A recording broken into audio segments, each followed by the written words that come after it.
لا حول ولا قوة إلا بالله العلي العظيم.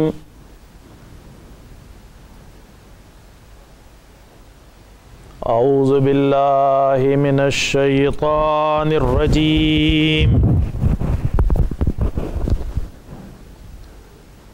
بسم الله الرحمن الرحيم. الحمد لله رب العالمين.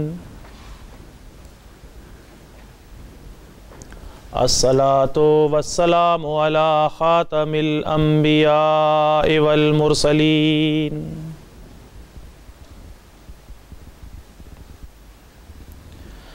سيدنا ونبينا وشفيع ذنوبنا وطبيب نفوسنا وحبيب قلوبنا ومولانا أبي القاسم محمد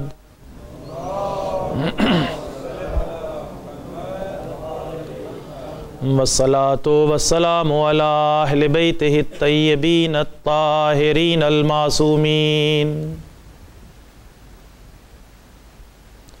الذين أذهب الله عنهم الرجس وطهرهم تطهيرا.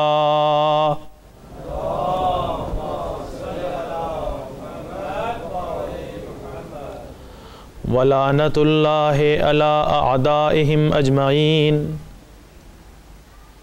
من الآن إلى قيام يوم الدين. أما بعد، فقد كتب حسين عليه السلام إلى أخيه: أريد أن آمر بالمعروف وأنهى عن المنكر. صلوات بھیجیں بر محمد وآل محمد.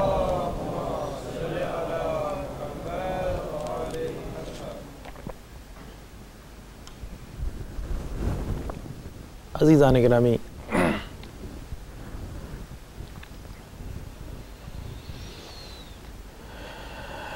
کل کی مجلس میں اور اس سے پہلے کی مجلس میں جو باتیں میں نے آپ کی خدمت میں عرض کی تھی، اسی کی ترتیب میں کچھ اور باتیں ہیں جو آپ کی خدمت میں آج عرض کرنا چاہتا ہوں.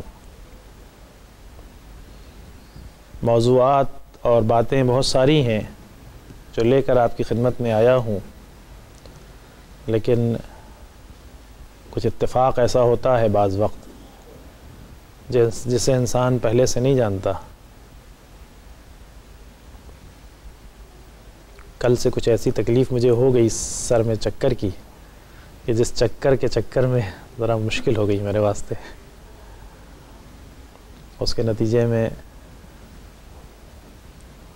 بہرحال کل بھی آپ کی خدمت میں حاضر ہوا تھا، آج بھی حاضر ہوا ہوں. خدا کرے کہ انشاءاللہ یہ سلسلہ جاری رہے.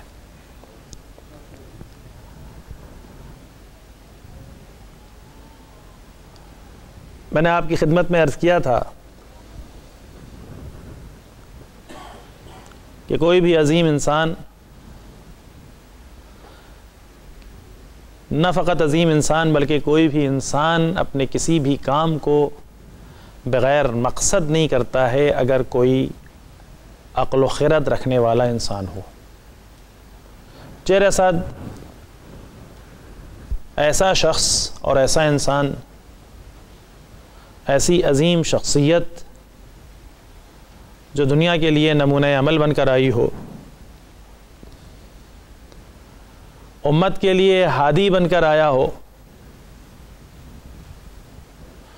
دنیا میں بھی اور آخرت میں بھی اس کے رتبے اور اس کے مقام دوسروں سے سوا ہوں، جس کی امامت کے لیے رسالت گواہی دے قاما او قعدا، یہ قیام کریں یا بیٹھے رہیں ہر حالت میں امام ہے. جس کی عظمت، فضیلت رسول کی زبان سے ادا ہو رہی ہو. آپ تصور کیجئے رسول اسلام کی زندگی کے آخری ایام ہی رہے ہوں گے جب آپ نے یہ امام حسین علیہ السلام کی شان میں فقرے ارشاد فرمائے ہیں جو ہم اپنی مجلسوں کی زینت کے طور پر ذکر کیا کرتے ہیں. اس لیے کہ رسالت مآب کی وفات 11 ہجری میں ہوئی ہے اور امام حسین علیہ السلام کی ولادت کب ہوئی ہے؟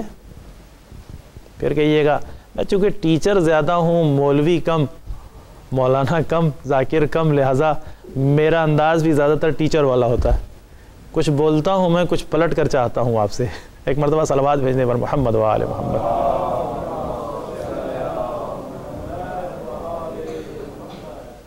تدریس کے ذریعے خدمات دین زیادہ تر زندگی کے حصے میں انجام دی ہیں، لہذا مزاج بھی وہی بن گیا ہے.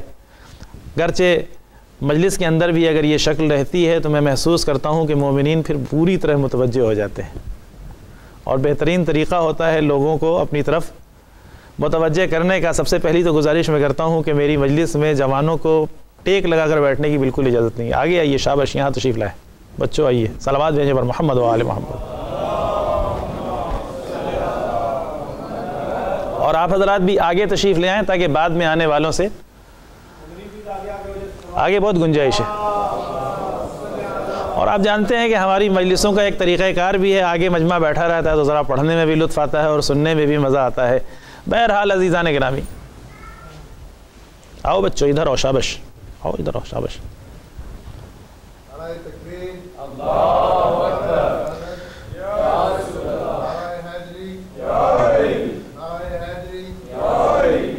ہے کاش کہ ہمارے یہ بچے ہماری باتوں کو پوری طرح سے متوجہ ہوتے تو اب تک اپنا جواب اپنے موبائل کے ذریعے نکال چکے ہوتے. اتنا فاصلہ کافی تھا میرے خیال سے، لیکن مجھے اندازہ نہیں ہے، ابھی فی الحال پہلا سفر ہے ہمارا یہاں کا، لہذا ابھی میں پوری طرح سے مومنین سے آشنا نہیں ہوا ہوں کہ کس حد تک ہمارے بچے ہماری زبان سے متوجہ ہوتے ہیں. لیکن میں اتنی گزارش ضرور کروں گا اپنے بھائیوں سے، اپنی بہنوں سے، اپنی بچیوں سے، میں اتنی گزارش ضرور کرتا ہوں کہ اپنے گھر میں اپنے کلچر کو برقرار رکھیں.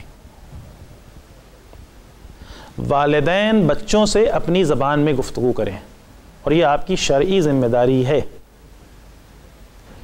چونکہ جب تک مراجع کرام نے اس مسئلے میں دخالت نہیں کی تھی، میں یہ نہیں کہتا کہ شرعی ذمہ داری ہے، لیکن یہ آپ جانتے ہیں اور آپ جانتی ہیں کہ فقہاء کرام، مراجع کرام صراحت کے ساتھ یہ کہتے ہیں کہ ہمارے بچے، ان کی تربیت میں سب سے اہم ترین کردار اس بات کا ہے کہ انہیں اپنی پرانی زبان سے آشنا رکھو، چاہے وہ فارسی ہو یا عربی ہو یا اردو ہو. اس لیے کہ اس کے اندر جتنا بڑا، اس کلچر کے اندر جتنا بڑا اسلامی ذخیرہ عملی طور پر پایا جاتا ہے وہ دوسری جگہوں پر بھی نہیں پایا جاتا ہے. لہٰذا ان بچوں کو گھر کے اندر اگر آپ گفتگو میں طریقہ اپنائیں، اور صرف اس لیے کہ یہ بچوں کو انگلش آپ کو سکھانا نہیں ہے، یہ بچے تو انگریزی مادری ان کی زبان ہے، جانتے ہیں اور اچھی طرح سے جانتے ہیں، اور ہم آپ سے بہتر جانتے ہیں، یہ بہت اچھی طرح سے متوجہ ہوتے ہیں. ان کو سکھانے کی کوئی ضرورت نہیں ہے، ان کو تو صرف بتانے کی یہ ضرورت ہے کہ تمہاری اصل پچھلی زبان کیا ہے، جس میں ہمارا کلچر پوشیدہ ہے، جس میں ہماری تہذیب پوشیدہ ہے، جس میں ہمارا تمدن پوشیدہ ہے. اگر ہم انہیں پوری طرح سے متوجہ کرنا چاہیں گے تو ہمارا معمول یہ ہونا چاہیے کہ گھر کے اندر ان بچوں سے جب گفتگو کریں تو اپنی زبان میں گفتگو کریں. یہ آہستہ آہستہ اس بات پر مجبور ہو جائیں گے اور اس بات کو سمجھنے بھی لگیں گے اور بولنے بھی لگیں گے.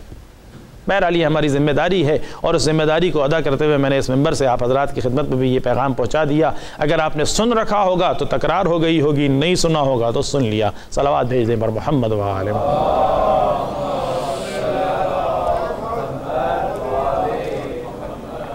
پھر میں پلٹ کر اپنے سبق کے اسی صفحے پر چلوں. میرا سوال کیا تھا؟ اب تو سوال کے سلسلے میں سوال کروں. امام حسین علیہ السلام کی ولادت کی تاریخ تو بہت سارے لوگ بتا دیں گے، سن کیا تھا؟ ایک آواز آئی 6 ہجری، اور کوئی آواز ہے 4 ہجری، دوسری آواز. بہت خوب جی، چلیے لگتا ہے ووٹ 4 کو جا رہا ہے. بہت اچھی بات، ماشاءاللہ، خوب، بہت اچھی بات. لیکن ہمارا سوال اصل میں ہے تو بچوں سے، لیکن ابھی میں سمجھ رہا ہوں کہ یہ بچے ہماری بات کی طرف کس حد تک متوجہ ہیں میں نہیں جانتا، لیکن بہرحال انشاءاللہ امید ہے کہ یہ بھی متوجہ ہوں گے اور میری طرف متوجہ رہیں کہ امام حسین علیہ السلام کی ولادت 4 ہجری ہے، امام حسن کی ولادت کیا ہے؟ کہیے گا سوال ہم سمجھ رہے تھے ختم ہو گیا جی، 3 ہجری 3 ہجری امام حسن علیہ السلام کی ولادت ہے 15 رمضان المبارک، اور 4 ہجری امام حسین سید الشہداء امام علیہ السلام کی ولادت ہے، یعنی واقعہ کربلا میں امام حسین کی عمر کل 57 سال اس لیے بیان کی جاتی ہے، لیکن مہینوں پہ اگر لے جائیے گا تو 56 سال سے زیادہ نہیں۔ یہ مدت حیات سید الشہداء جس کی ابتدا 4 ہجری سے ہو رہی ہے، امام حسن کی ولادت 3 ہجری میں ہوئی ہے، ان دونوں چیزوں کو پیش نظر رکھتے ہوئے اور اس بات کو بھی پیش نظر یہ رکھیے کہ رسالت مآب کی وفات کب ہے جی؟ 11 ہجری۔ یہ 4 ہجری سے لے کر 11 ہجری کے درمیان ان مہینوں کو بھی پیش نظر رکھیے کہ وفات ابتدائی ہی سال میں ہے، وفات ابتدائی سال میں ہے اور ولادت سال کے دوسرے آخری حصے میں ہے یا نہیں ہے؟ غلط تو نہیں کر رہا ہوں؟ یعنی کتنے سال کے تھے امام حسن جب رسالت مآب کی رحلت ہوئی؟ دیکھیں ہمارا مذہب عقل کی دعوت دیتا ہے، ہمارا مذہب بار بار کہتا ہے ایسا کرو لعلکم تعقلون، شاید کہ سمجھ جاؤ، شاید کہ تمہاری عقل میں بات آ جائے۔ کچھ دیر بیٹھ کر سوچو، غور و فکر کرو، 60 سال کی عبادت سے زیادہ ثواب رکھتا ہے۔ فکر و ساعتن، کچھ دیر، اب ساعت کا مطلب ہم 1 گھنٹہ اگر کرتے ہیں تو ہو سکتا ہے کوئی صاحب کہیں کہ اس سے پہلے کون سی تاریخ پائی جاتی تھی جو یہاں گھڑی لگی ہوئی ہے، لہذا ہو سکتا ہے اعتراض ہو جائے، لہذا ہم کچھ دیر کہتے ہیں۔ وہ کچھ دیر کو آپ کچھ دن تو نہیں کہہ لیجئے گا نا، کچھ دیر کو کچھ دیر ہی کہیے گا، 1 گھنٹہ ہوگا، پون گھنٹہ ہوگا، 2 گھنٹے ہوں گے، اس سے زیادہ تو نہیں ہوگا۔ معصوم فرماتے ہیں فکر و ساعتن، کچھ دیر بیٹھ کر سوچ لینا، افضل من عبادت 70 سنہ، 60 سال عبادتیں انجام دینے سے زیادہ ثواب رکھتا ہے۔ تو غور و فکر کرنے کی بڑی اہمیت ہے۔ قرآن مجید میں 40 جگہوں سے زیادہ جگہیں ایسی پائی جاتی ہیں جہاں بار بار دعوت دی جا رہی ہے تعقل، تدبر، سوچو سمجھو، عقل کا استعمال کرو، غور و فکر کرو۔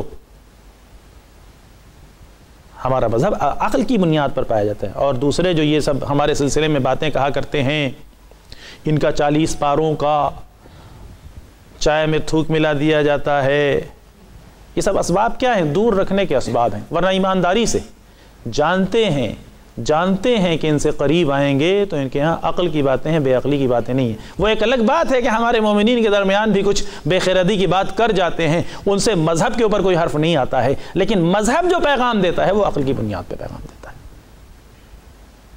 یہ تو دور رکھنے کے طریقے اور حربے استعمال کیے، ان جاہل لوگوں نے حربے استعمال کیے جن کے پاس علم نہیں ہے، ورنہ جو پڑھے لکھے ہیں وہ ایسی حرکتیں نہیں کرتے، وہ بھی جانتے ہیں کہ کچھ نہیں کرتے۔ یہ سب خالی کہی کہلائی ہوئی باتیں، نہ 40 پانوں کا قرآن ہے، نہ کوئی ایسی بات پائی جاتی ہے ہمارا قبلہ ایک ہے، ہمارا رسول ایک ہے، ہمارے انبیاء ایک ہیں، ہماری کتاب ایک ہے، سب کچھ ایک ہے، اس میں کوئی شک نہیں۔ اور جہاں کچھ اختلافات پائے جاتے ہیں وہ اختلافات فرعی مسائل میں یا کچھ ایسی چیزوں میں اختلافات پائے جاتے ہیں۔ اختلافات پائے جانے کا مطلب یہ نہیں ہے کہ آمادہ پیکار ہو جائے انسان۔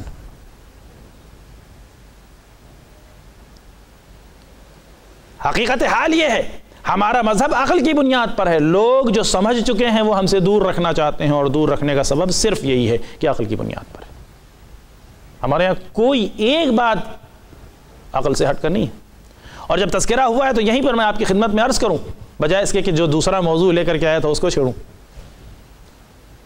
ایک مرتبہ صلوات بھیجیں بر محمد و آل محمد۔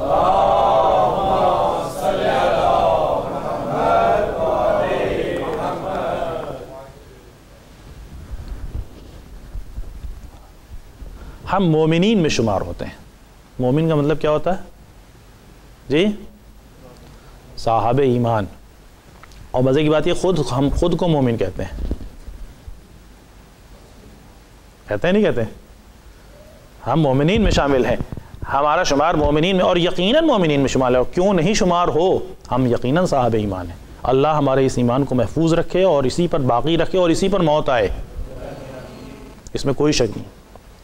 لیکن کبھی آپ نے سوچا کہ مومن کہتے کسے ہیں، ایمان کسے کہتے ہیں؟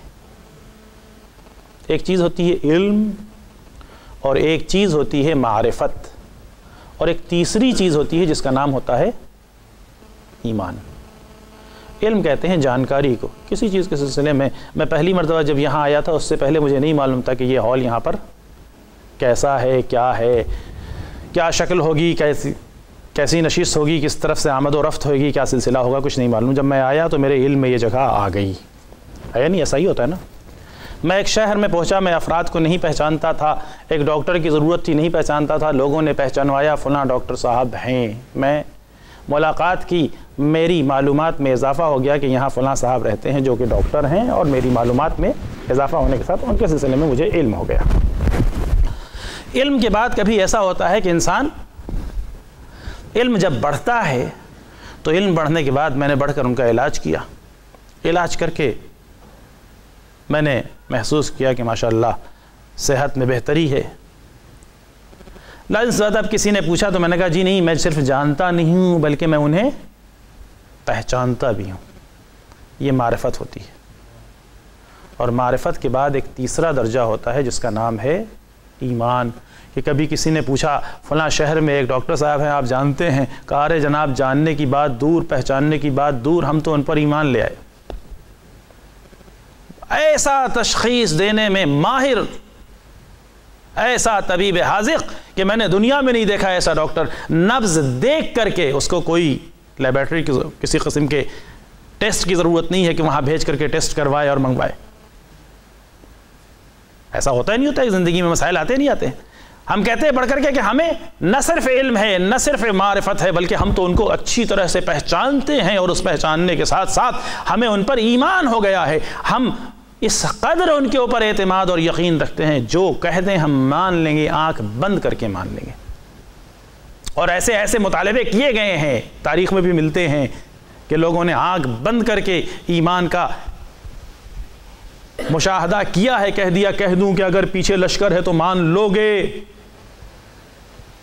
کہا کبھی میں نے آپ کو جھوٹا بولتے ہوئے نہیں دیکھا، کبھی میں نے آپ کو غلط بیانی کرتے ہوئے نہیں دیکھا، یقیناً آپ کی بات پر ہم ایمان لے آئیں گے۔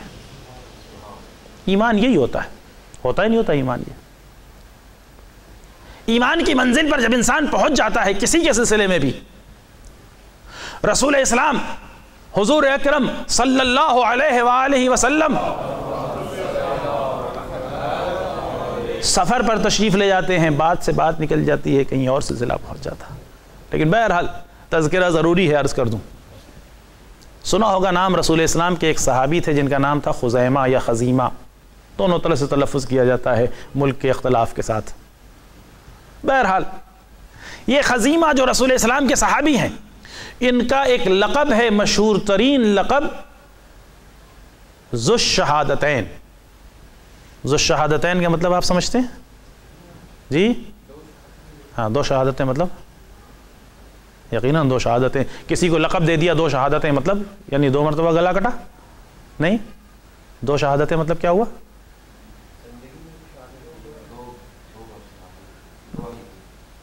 دو بار گوایا۔ ماشاءاللہ آپ کافی حد تک مطلب کہ نزدیک ہیں، جزاکم اللہ خیرہ، خدا انشاءاللہ آپ کو اجر دے، اور امید ہے کہ انشاءاللہ آپ بھی اس طریقے سے متوجہ رہیں۔ تو ایسی کچھ چیزیں بہرحال میں کوشش کرتا ہوں کہ ایسی باتیں جو پیغام ہے معصومین علیہ الصلوۃ والسلام کے لیے، ہم کی طرف سے ہمارے لیے، وہ آپ تک منتقل ہو، اور یہ چیزیں بڑی زندگی مفید ہوتی ہے۔ ذو الشہادتین کا مطلب ہے ایسے وہ جن کی گواہی دو گواہوں کی جگہ مان لی جائے گی۔ مردوں میں دو گواہ کی ضرورت ہوتی ہے نا گواہی دینے کے واسطے۔ عورتیں اگر گواہی دیں تو کتنی گواہ کی ضرورت ہوتی ہے؟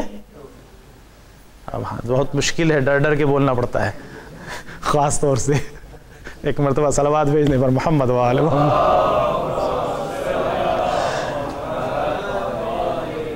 لیکن یہ وہ بنیادی اصول ہیں جو ہمارے یہاں معین ہیں پہلے سے، یہ کوئی میں اپنی طرف سے چیز نہیں پیش کر رہا ہوں۔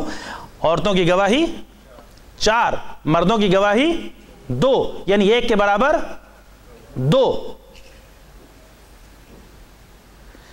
کوئی ایسا بھی پایا جاتا ہے کہ اگر ایک مرد گواہی دے دے تو 2 گواہ کی جگہ کفایت کرے گی، اس لیے ان کو کہا گیا ذو الشہادتین۔ جانتے ہیں ان کا واقعہ کیا ہے؟ یہ خزیمہ رسول کے صحابی ہیں۔ رسول اسلام شام کا سفر کرتے ہیں، اور شام میں جا کر کے کسی ایک گھوڑے کو پسند کرتے ہیں، اور اس گھوڑے کو پسند کر کے خرید لیتے ہیں۔ گھوڑا پسند کر کے جب خرید لیا، 4 دینار گھوڑے کی قیمت تھی۔ اب پسند تو آ گیا گھوڑا، قیمت ذرا زیادہ تھی، جیب میں پیسے تھے لیکن کچھ اور بھی سامان لینا تھا۔ ہوتا ہے کبھی کبھار جان پہچان کی دکان پر جائیے، دیکھیے پیسہ تو یہیں زیادہ خرچ ہو رہا ہے، کہا بھیا تمہارے پیسے بعد میں دے دیں گے، دوسرا سامان ہے وہ بھی لے لیں، اگلی دفعہ آئیں گے تو تمہارا ادا کر دوں گا۔ ایسا ہوتا ہے زندگی میں، یہاں تو نہیں ہو پاتا لیکن ہوتا ہے۔ رسول اسلام اس شامی شخص سے گھوڑے کو خریدتے ہیں، اور گھوڑا خرید لینے کے بعد پوچھا کتنے، مطلب قیمت طے ہو گئی 4 دینار، کہا بھائی یہ ہو سکتا ہے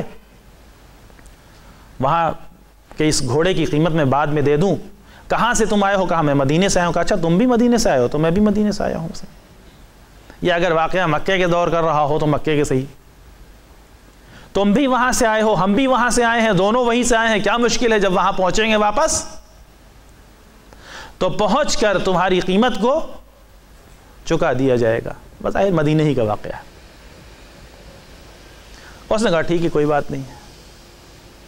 بظاہر کچھ رقم بطور ایڈوانس دے دی گئی، معاملہ پکا ہو گیا۔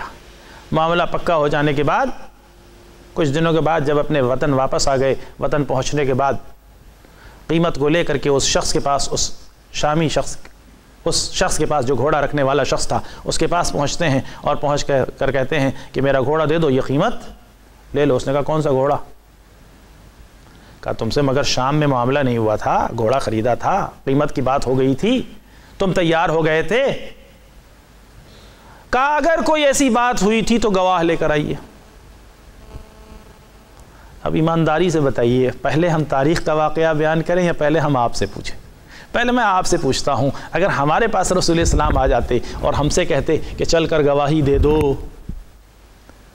چل کر گواہی دے دو کہ ہاں میں نے گھوڑا خریدا تھا، تو کیا کہیے گا؟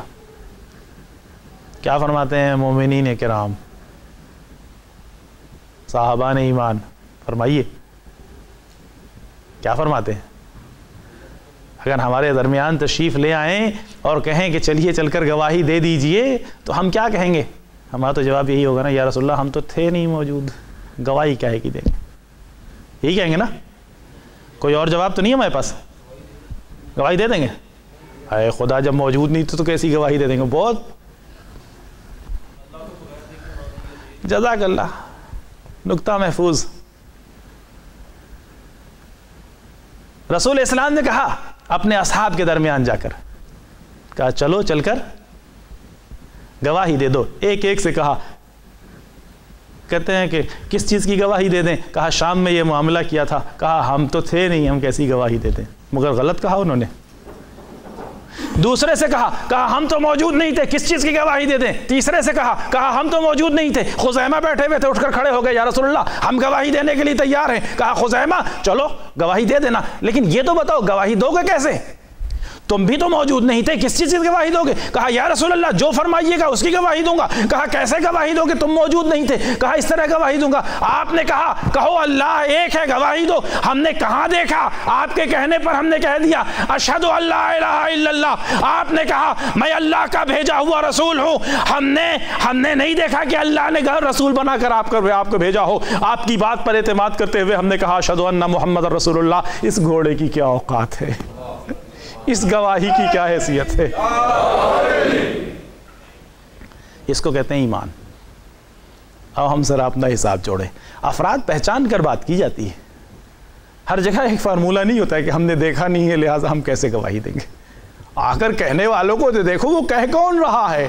ساری چیزوں پر ہم نے اعتماد کر لیا، ہر چیز پر ہم ایمان لے کر چلے آئے۔ کہا کہو اللہ ایک، مان لیا۔ کہا کعبہ حق، مان لیا۔ کتاب حق، مان لیا۔ جنت حق، مان لیا۔ دوزخ حق، مان لیا۔ ساری چیزوں کو مانتے چلے گئے، تو اس گھوڑے کی کیا اوقات پائی جاتی ہے اس کے مقابلے؟ رسول اسلام نے فرمایا یا خزیمہ انت ذو الشہادتین، خزیمہ تمہاری گواہی 2 گواہوں کی جگہ، تمہاری ایک گواہی ہوگی لیکن 2 گواہی مانی جائے گی۔ یہ ان کو عظمت دی گئی، یہ عظمت کسی اور کو نصیب نہ ہوئی۔ صلوات بھیج دیں محمد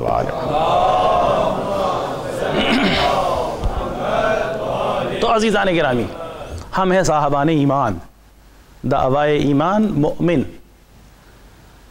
سب سے پہلے علم، علم کے بعد معرفت، معرفت کے بعد ایمان۔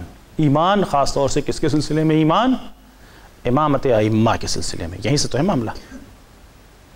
تو ہم ایمانداری سے بتائیں، بتائیں کہ ہم ان معصومین علیہم الصلوۃ والسلام کی زندگی کا کتنا علم رکھتے ہیں،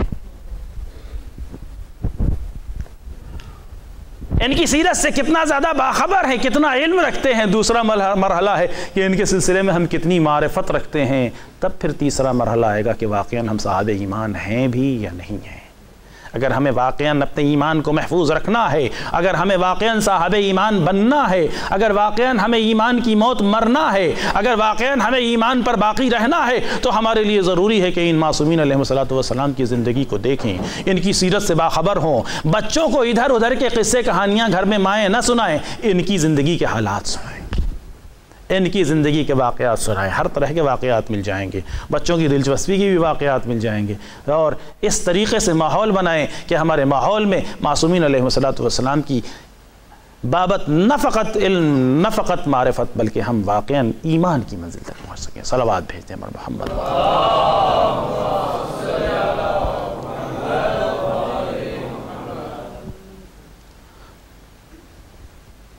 تو میں آپ کی خدمت میں عرض کر رہا تھا کہ حقیقت میں اصل عنوان جو ہمارا امر بالمعروف اور نہی عن المنکر تھا، چونکہ یہ ساری باتیں اسی کے ذیل میں آتی ہیں، ہمارے مذہب نے سب سے زیادہ تاکید اور سب سے زیادہ اہمیت اس بات کو دی ہے کہ تعقل کرو، غور و فکر کرو۔ تمہارا مذہب بے بنیاد نہیں ہے، تمہارے مذہب کی بنیادیں پانی کے اوپر ٹکی ہوئی نہیں ہیں، تمہارے مذہب کی بنیادیں مضبوط ہیں، اصول دین انتہائی مستحکم ہے۔ تم جاننا تو چاہو، جاننے کی کوشش کرو تو پتہ چل جائے گا۔ واقعاً جو بنیادیں ہماری جتنی مضبوط پائی جاتی ہیں، کسی کی مضبوط نہیں پائی جاتی۔ یہ ہمارا فخر ہے، یہ ہمارا فخر ہے کہ ہمارا مذہب علی الاعلان کہتا ہے اگر تم عقلی دلائل کے ذریعے بنیادوں کو نہیں پہچانتے ہو اور تم اپنے بابا دادا کے بتائے ہوئے دین کے مطابق اپنے دین کو مانتے ہو تو یہ دین ناقابل قبول ہے۔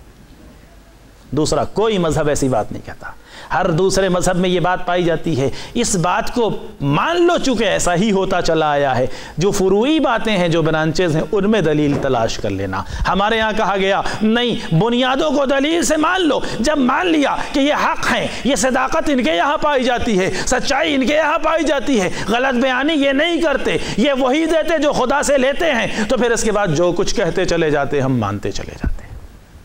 اب اس کے بعد ہم فروعی چیزوں میں دلیلوں کو نہیں تلاش کرتے ہیں، ہم اصولی چیز میں دلیل تلاش کر کے اپنے دین کو مستحکم پہلے کر لیتے ہیں۔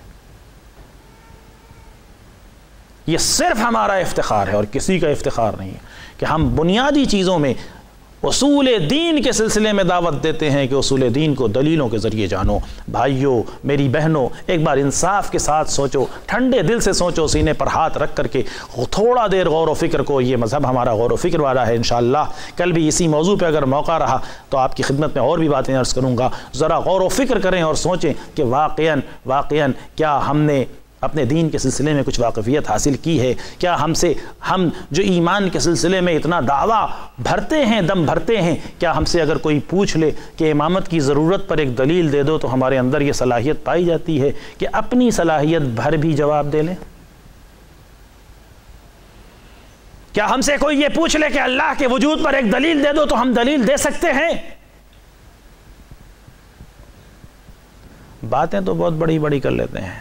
اصول دین میں تقلید نہیں ہے، لہٰذا اصول دین میں ہمارے عقائد جو تھے وہی رہیں گے اور ویسے ہی رہیں گے، اس میں کوئی تبدیلی نہیں آ سکتی۔ ارے بھائی، یہ اصول دین بھی علماء کے علاوہ کسی اور نے لا کر تم تک نہیں پہنچایا ہے، یہ بھی انہی مراجع کرام نے پہنچایا ہے، لیکن اس گنجائش کے ساتھ کہ تم اس کو دلیل کے ذریعے سمجھنے کی کوشش کرو۔ ایک دلیل سے نہ سمجھ میں آئے اس دلیل سے سمجھو، اس سے نہ سمجھ میں آئے اس دلیل سے سمجھو۔ اس کا مطلب یہ نہیں ہے کہ علماء کا دامن چھوڑ دیا جائے اور اصول دین کے سلسلے میں من مانی شروع ہو جائے۔ کہتے نہیں، یہ تو ہمارے عقائد ہیں، اور پھر عقائد کہنے کے بعد بالکل آزاد نہیں۔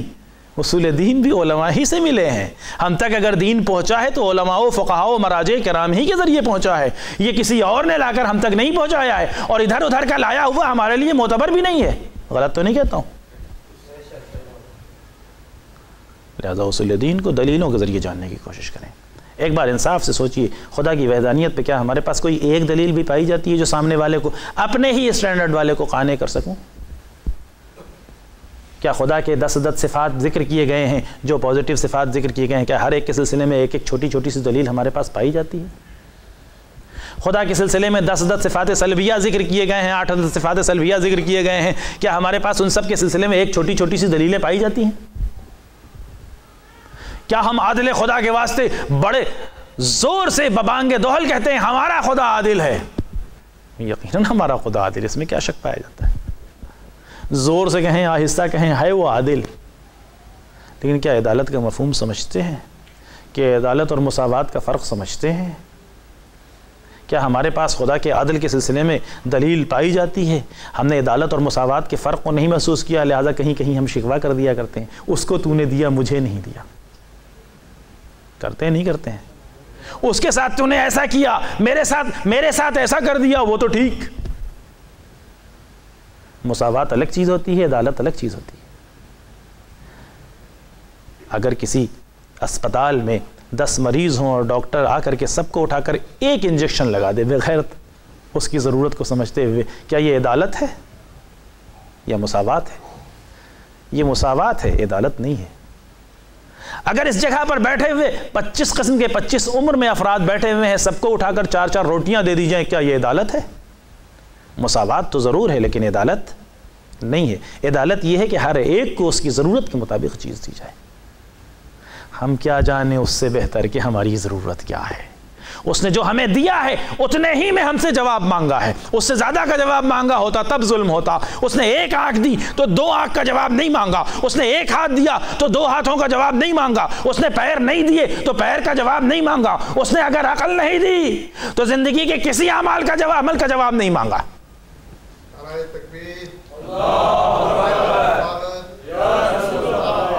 اس نے صلوات بھیجنے پر محمد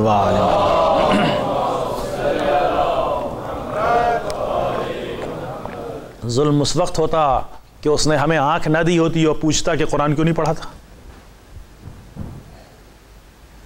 ہاتھ نہ دیے ہوتے کہتا سجدے میں ہاتھ کیوں نہیں رکھے، نہیں، اس نے جتنا دیا اتنا جواب مانگا، اتنے ہی کا مواخذہ رکھا جتنا ہمارے حوالے کیا تھا، اس کے علاوہ کسی چیز کا مواخذہ نہیں رکھا ہم سے، اور یہ بہترین عدل کی نشانی ہے۔ لہٰذا کیا ہم عدل خدا کو سمجھتے ہیں؟ کیا ہمارے پاس ایک چھوٹی سی بھی دلیل پائی جاتی ہے جو عدالت خدا کے واسطے دے سکتے ہوں؟ کیا ہم نبوت کے اوپر ایک چھوٹی سی دلیل پیش کر سکتے ہیں؟ کیا ہم قیامت کے سلسلے میں کوئی چھوٹی سی دلیل پیش کر سکتے ہیں؟ کیا ہم امامت کو ثابت کر سکتے ہیں؟ یقیناً ہم دم بھرتے ہیں امامت کے واسطے، اس سے نہیں انکار، لیکن کیا ایک چھوٹی سی بھی دلیل اپنے پاس ہے جس کے ذریعے سامنے والے کو قانع کر سکیں؟ اگر نہیں ہے تو پھر آج سے سوچئے، اور کوئی مشکل نہیں ہے۔ اگر شرم آتی ہے تو بیٹھ جائیے، ویب سائٹ، کمپیوٹر اور انٹرنیٹ اور یہ اور وہ جتنے بھی تام جھام پائے جاتے ہیں، آپ مجھ سے زیادہ بہتر جانتے ہیں، میں تو بالکل ہی اس میدان کا اناڑی انسان ہوں، ناواقف، اور بیٹھ کر مطالعہ کیجئے، دیکھیے ان کی زندگی کو، دیکھیے اس کے اندر علماء کی دی ہوئی دلیلوں کو، دیکھیے، سمجھنے کی کوشش کیجئے، بچوں کو ارجاع کیجئے، بچوں سے کہیے کہ دیکھو اسے پڑھو، انہیں بتائیے، انہیں باخبر کیجئے، اور اگر علماء تک رابطہ کر سکتے ہوں تو علماء تک رابطہ کریں، سمجھنے کی کوشش کریں کہ یہ ایام عزا کی پہلی مجلس اور آخری مجلس کے درمیان ہماری زندگی میں ایک تبدیلی آ جائے۔ یقیناً آپ کی محنتیں کامیاب، یقیناً سید الشہداء آپ کو بہترین اجر دیں گے۔ اگر آپ کی پہلی مجلس اور آخری مجلس کے درمیان آپ نے اپنے اندر کیفیت میں تبدیلی محسوس کی، معلومات میں تبدیلی محسوس کی، تو سمجھ لیجئے کہ یقیناً یہ مجلسیں آپ کی کامیاب ہیں اور انشاءاللہ قبول بارگاہ سید الشہداء ہوں۔ معلومات حاصل کریں، عرفان حاصل کریں، تب صاحب ایمان بنیں۔ صاحب ایمان جب انسان واقعاً بن جاتا ہے، کل میں نے آپ سے عرض کیا تھا، کہہ دینا بہت آسان ہے، اے کاش کہ کل کربلا میں ہم آپ کے ساتھ موجود ہوتے تو ہم اپنی جان کو آپ پر فدا کر دیتے۔ لیکن میں نے عرض کیا تھا کہ آخر کار کہتے ہیں عالم دین فقیہ ہیں، کہتے ہیں کہ میں نے اس کے بعد جب زیارت پڑھی تو میں نے اس فقرے کو پڑھنا چھوڑ دیا۔ اب میری جرأت نہیں ہوتی تھی کہ کس زبان سے کہوں بے ابی انتم، ہو سکتا ہے یہ کہہ لوں آسانی سے کہ میرے ماں باپ آپ پر فدا، اس لیے کہ اس میں تو نہیں ہو رہا ہوں، لیکن یا لیتنی کنت معکم، کاش کہ میں بھی کربلا میں آپ کے ساتھ ہوتا، فافوز معکم، ہم بھی آپ کے ساتھ درجہ شہادت پر فائز ہوتے۔